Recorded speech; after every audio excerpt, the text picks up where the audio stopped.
mliokuwa mnamsubiri kwa hamu kweli kweli, hujamfuata, amefika. Leo katika challenge ya Qur'ani na watu mashuhuri, nipo na mtu mashuhuri kweli kweli. Huyu ni makamu wa rais wa klabu kubwa kabisa yangu, Mheshimiwa Arafat Haji. Asalamu alaykum wa rahmatullahi wa barakatuh. Kwema kabisa? Alhamdulillah. Usiogope mwalimu. Kidogo mimi najua vitu vingi. Leo sasa nimekuja na challenge ya Qur'ani kwako wewe. Nakutajia aya, utaendelezea. Lakini aya nitakutajia, usijibu vipande viwili. Jibu kimoja tu ninachosoma mimi na utachosoma wewe, alafu nitolee tafsiri za hizo aya zote mbili. Zawadi zipo.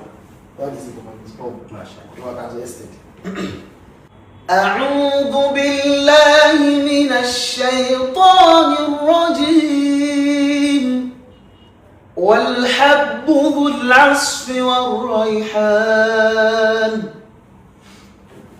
أعوذ بالله من الشيطان الرجيم بسم الله الرحمن الرحيم فبأي آلاء ربكما تكذبان. Hasbu. Nilitaka aya moja tu. Sasa nitafsiri.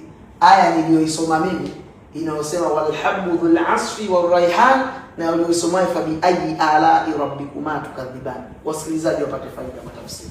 Asante Sheikh Famau. Aya yako uliyoisoma ni mwendelezo wa aya moja nyuma ambayo Mwenyezi Mungu katika sura Ar-Rahman anataja neema ambazo ametupa sisi wanadamu, na miongoni mwa neema hizo ni vyakula na matunda ambayo alikuwa akiyatambulisha kwetu wanadamu na majini. Sababu Mwenyezi Mungu mara nyingi anapokuwa anaelezea utukufu wake, anaanza kwa kuambia majini na wanadamu. Na katika sura hii anatuambia sote wanadamu pamoja na majini, neema nilizowapa za vyakula, nimewapa matunda, miti ya nafaka, miti yenye manukato.